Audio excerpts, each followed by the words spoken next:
Hello everyone, welcome to Vision Craft Academy. तो friends, जैसे कि आपको पता है हम डिजिटल इंडिया की थीम को अभी कवर कर रहे हैं एंड अभी तक हमने introduction, pillars, sectoral impacts, benefits, challenges, way forward, इन सारे एरियाज़ को कवर कर लिया है। तो फ्रेंड्स, आज हम इंपॉर्टेंट कीवर्ड्स का डिस्कशन करेंगे that will add lot of value to your answers. तो जब भी आप आंसर राइटिंग करते हैं मीन्स की you need to use different keywords that will add more weightage to your answers. This is a type of value addition जो आप करते हैं एंड इससे आपके आंसर्स बहुत ही ज़्यादा इंपैक्टफुल लगते हैं फ्रेंड्स, बिकॉज सब जेनरिक लैंग्वेजेस यूज़ करते हैं वाइल राइटिंग आंसर्स। के आंसर्स में अगर कुछ कीवर्ड्स अगर आप यूज़ करेंगे तो that will actually differentiate your answer. जैसे कि मैंने आपको इंट्रोडक्टरी सेशन में भी बताया था फ्रेंड्स कि these keywords add lot of weightage to your answers. तो जब भी आप आंसर्स फ्रेम करेंगे you will use keywords in introduction, in conclusion and in body of the answer depending on the question, right. जो भी question आपसे mains exam में पूछा जाएगा उसके अकॉर्डिंग यू विल सी कि which keyword you are going to use in which section of your answer. तो friends, आज हम डिजिटल इंडिया से रिलेटेड कीवर्ड्स की बात करेंगे। So friends, without any further delay let's get started. तो friends, सबसे पहला कीवर्ड है digital India, opportunity for all, facility for all and participation of all. So friends, for example अगर exam में कोई भी क्वेश्चन आता है related to FPO, farmer producer organisation, तो फ्रेंड्स वहाँ पे आप इस कीवर्ड का इस्तेमाल कर सकते हैं। अब इसमें आप एग्जांपल देख सकते हैं that I have written digital India is providing facility for all, participation of all and opportunity for all. तो फ्रेंड्स, इसमें आप डिजिटल इंडिया से रिलेटेड माइक्रो डायग्राम भी बना सकते हैं इस तरीके से। It shows digital India is facility for all, participation of all and opportunity for all. तो इस तरीके से आपका एक माइक्रो डायग्राम भी बन जाएगा and this will be a keyword also. So this you can add just after introduction in your answer if any question comes related to digital India. ठीक है, जैसे कि एक एग्जाम्पल मैंने FPO वाला आपको दिया है इस केस के लिए, राइट।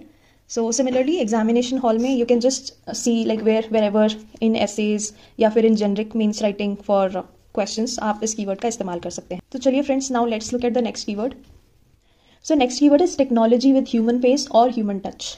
तो फ्रेंड्स, इसका मतलब है when you are spending on something, when you are focusing on something, right, and उससे ultimate benefit should be to the human, that's called with human face या विद ह्यूमन टच। ये keyword हम multiple places पे use कर सकते हैं। This is a sort of generic keyword which you can use across your answers in different areas. So friends, like globalization with human face या agriculture with human face, science with human face, then research and development with human face, right, artificial intelligence with human face. और कहाँ use कर सकते हैं? Disaster response with human face, मतलब कि सिर्फ economic loss को कम नहीं करना है, लाइफ लॉस को भी कम करना है। और कहाँ यूज कर सकते हैं? Growth with human face, policy making with human face, right, policing with human face. So friends, चाहे आपका पेपर 1 हो, पेपर 2 हो, पेपर 3 हो या पेपर 4 हो, इन ऑल ऑफ देम आप इस कीवर्ड का यूज कर सकते हैं। तो फ्रेंड्स, जितने भी ये जेनरिक कीवर्ड्स हैं ना, start noting down these generic keywords in a separate section of your notebook. आप अपनी नोटबुक में एक सेपरेट सेक्शन बना लीजिए जहाँ पे आप सारे जेनरिक कीवर्ड्स को नोट कर लीजिए विच you can use across different papers. तो फ्रेंड्स, जैसे कि आपको पता होगा कि इस चैनल पे शॉर्ट्स भी अपलोड होते रहते हैं and in each and every short you will get very good keyword along side. तो इस वीडियो को देखने के अलावा आप शॉर्ट्स को भी जरूर रेफर कर लिया करिए ताकि आप उसमें से अच्छे कीवर्ड्स नोट कर लिया करिए, so that you will have a comprehensive listing of all these keywords जो कि आपको मेंस एग्जामिनेशन में बहुत काम आएंगे। बस आपको क्या करना है, इनको प्रॉपरली अरेंज करके नोटबुक में लिखना है सो दैट लास्ट मोमेंट पे आप एक बार इनको रिवाइज कर लेना and then you are good to go in the exam and these will add lot of value. जब आप स्पेसिफिक आंसर लिखेंगे उसमें एक दो कीवर्ड्स हर जगह दे देंगे ना, आपके आंसर्स बिल्कुल यूनिक लगेंगे। तो फ्रेंड्स, ये थोड़ी सी मेहनत कर लीजिए because it will pay you before your exam friends, trust me, it will make lot of difference to your effort that you are doing. तो चलिए फ्रेंड्स, अब नेक्स्ट कीवर्ड की बात करते हैं। Next keyword is future ready workforce और digitally proficient workforce. तो friends, अब इस कीवर्ड का हम कहाँ यूज करेंगे? We can use this in context of 4th industrial revolution, या फिर जहाँ भी फ्यूचर ग्रोथ की बात हो रही हो, जहाँ भी लेटेस्ट टेक्नोलॉजी की बात हो रही हो which requires future skills, right. So in all those places you can use this keyword. तो प्रेजेंटली स्किल का क्या अपडेट है इंडिया में? फॉर्मली स्किल्ड ह्यूमन रिसोर्स कितना है? इट्स 5%। इनफॉर्मल वर्कफोर्स कितना है? It's 85 to 90%। तो इनफॉर्मल वालों को फॉर्मल स्किल तो मिलेगा ही नहीं, that means this number can't be more than 10 to 12%, right. So only 5% in India is formally skilled versus other countries. तो अगर आप US की बात करें तो US में 50% के आसपास है। So India is having very less formally skilled human resource friends. And इसके नेगेटिव्स क्या हैं, इसके चैलेंजेस क्या हैं? लाइक इकोनॉमी फॉर्मलाइज नहीं हुई, MNCs में जॉब नहीं मिलता, इन्वेस्टमेंट भी नहीं आता, गवर्नमेंट को टैक्स भी नहीं मिलता। आपको क्या लगता है जो गवर्नमेंट लेबर लॉज बनाती है कितने % लोगों के लिए वो एप्लीकेबल है? What do you think? So friends, it's applicable only for 8%। Formal में भी ज़रूरी नहीं है ना सबको मिले, तो only 8% of labour force labour laws are applicable, बाकी सब बाहर हैं उससे। एंड ये चीज़ मैं आपको बताऊंगी when we will cover the labour sector, explain you about this in detail. तो फ्रेंड्स और क्या हो सकता है, और क्या चैलेंजेस है, like company specific skill set नहीं आता because they are not loyal to the company, right. Informal है, आज यहाँ है कल वहाँ है, so these are some common challenges. Then data भी नहीं है, this is also one of the challenge, right. Friends example है एक जो मैंने मेंशन करा है, like how you can use this keyword with the acceleration in the pace of technological change and the demands for tech advancement skills exceeding their supply, digital literacy and upskilling is not anymore optional and rather a necessity. India should focus on building a future-ready workforce with an eye on emerging technologies and the future of work. So friends, जब technological advancement होगा तो definitely we have to aim for future-ready workforce who is very very digitally proficient, right? So friends, इस तरीके से आप इस keyword का इस्तेमाल कर सकते हैं। तो चलिए अब नेक्स्ट कीवर्ड की बात करते हैं। So friends, next keyword is India's decade. टेकेड मतलब technology based decade, that is decade powered by the impact of technology. कैसे आएगा इंडिया में, सोचिए थोड़ा, कैसे आएगा इंडिया में टेकेड, यूनिकॉर्न से आएगा। कितने यूनिकॉर्न है इंडिया में अभी, it's approximately close to 100, right. So remember, don't give exact numbers here because आप एग्जाम लिखोगे सितंबर में एंड इवेल्युएट हो रहा होगा क्लोज टू नवंबर, राइट। तो 3 मंथ्स का गैप है, तो करंटली 108 है, 108 से 120 भी हो सकता है और 95 भी हो सकता है। फ्रेंड्स डेटा हमेशा अप्रॉक्सीमेटली कोट करा करिए because you don't have to go into the point और डेसिमल, इतना ज़्यादा स्पेसिफिक होने की ज़रूरत नहीं है। Don't ever do that, never ever. आपको लगेगा कितना अच्छा है, I have learn figures also, but one source is saying something and the other source is saying something, one source is saying X, the other source is saying why. So don't write too much factual information after decimals like 23.75%, right? Just simply write 25% approximately. That is fine. No need to be very very specific about figures after decimal pointers. So coming back to the topic, unicorns से आएगा, right? Teched और किससे आएगा? Startups से आएगा. Then space और क्या होगा? What technology we have? Digital payments, UPI हो गया, और क्या होगा? फिनटेक वगैरह आ जाएगा इसमें, then robotics, blockchain, all these future technologies can be quoted here.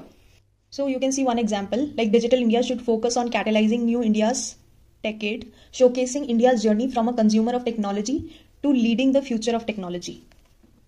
तो इस तरीके से आप इस कीवर्ड का इस्तेमाल कर सकते हैं। Coming to next keyword, that is digital haves and have nots, digital poverty, right? Digital illiteracy, digital handicap.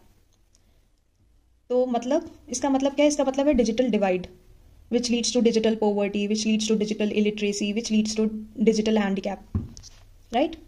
Then आपकी डेटा वॉर्स हो गई, इंफॉर्मेशन वॉर्स हो गई, ये सब भी चैलेंजेस हैं, like the negatives of more and more digitalization. तो ये friends, whenever you have to quote about the heights of digitalization, you can just point out all these negative aspects of more and more digitalization. You can consider the example of China versus USA. USA is asking their MNCs to collect the data, and China said ban everything. They have come up with their own Twitter, Facebook, etc. and all. So this is the data war because these companies wanted to collect the data, but government collect करने नहीं दे रही है. So it is a sort of data war that is going on. So friends, इसका आप example देख लीजिए. While technology has brought about countless benefits, it has also contributed to deepening the divide between the digital haves and have-nots. तो इस तरीके से आप इस कीवर्ड को इस्तेमाल कर सकते हैं। इसके अलावा you can quote about digital poverty, digital illiteracy, digital handicap, right. So depending on the type of question you can just use these keywords wherever you find these are relevant. तो चलिए अब next keyword की बात करते हैं। So next keyword is infodemic. What is infodemic? Infodemic मतलब information pandemic, age of hyper information due to 4F. And what are those 4Fs? 4Fs are fact, fear, faith and fake media. So friends, fact plus fear plus faith plus fake media contributes towards age of hyper information, मतलब कि information pandemic and amplified by use of technology, right? So hyper digital है, hyper data है, ये सब भी इसी में आ जाएंगे। So friends, इसका एग्जाम्पल आप अपने UPSC एग्जाम से भी रिलेट कर सकते हैं। lot of information that is available on different subjects on online platforms. पर क्या फ्रेंड्स सारे ऑनलाइन पोर्टल्स आपको वेरीफाइड इन्फॉर्मेशन प्रोवाइड करते हैं? ज़रूरी तो नहीं है ना। So this is a type of hyper information that is available, sort of information pandemic, right?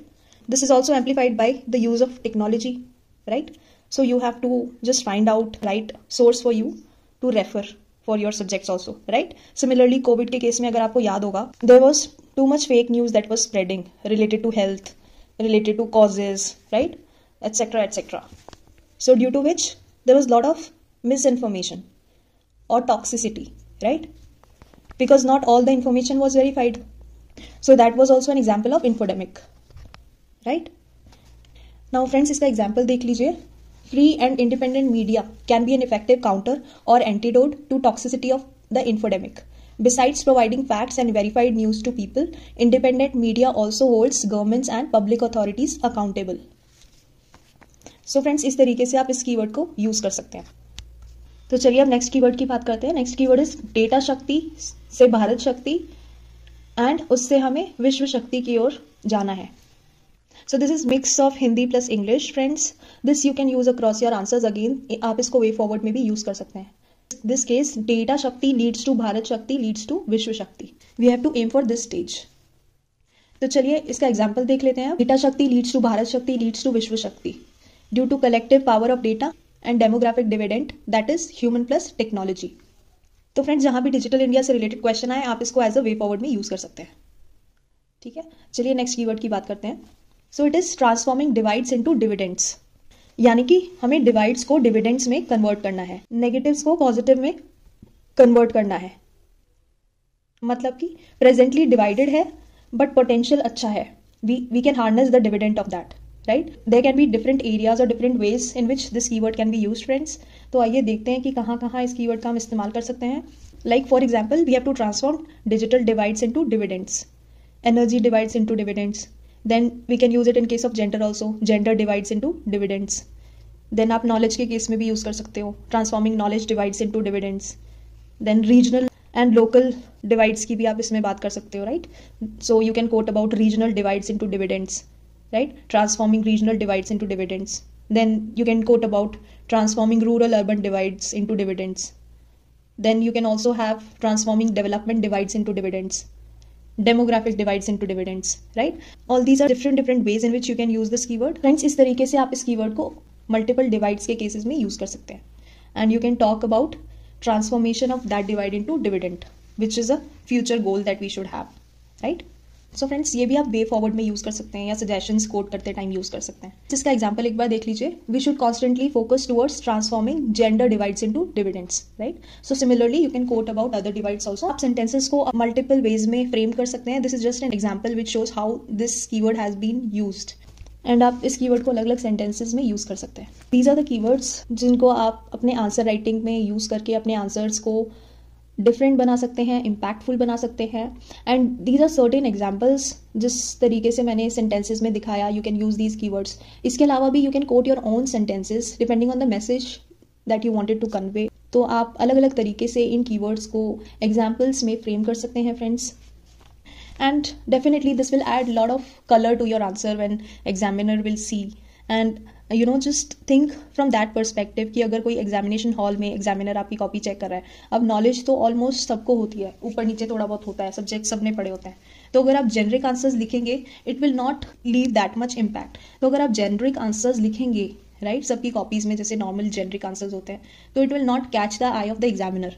तो आपको क्या करना है, आपको एक एक दो कीवर्ड्स यूज करने हैं अपने आंसर्स में while you will write answers. Like I mentioned कि introduction should be of 25 words, then conclusion should also be of 25 words. Depending on the weightage of the question you will frame the body of the answer, right? So चाहे आपको introduction में use करना हो, चाहे आपको way forward में use करना हो, चाहे आपको कंक्लूजन में यूज करना हो, चाहे आपको बॉडी ऑफ द आंसर में यूज करना हो, depending on the type of question that you are writing answer for, आप इन कीवर्ड्स को यूज कर सकते हैं एंड अपने आंसर्स को इम्पैक्टफुल बना सकते हैं.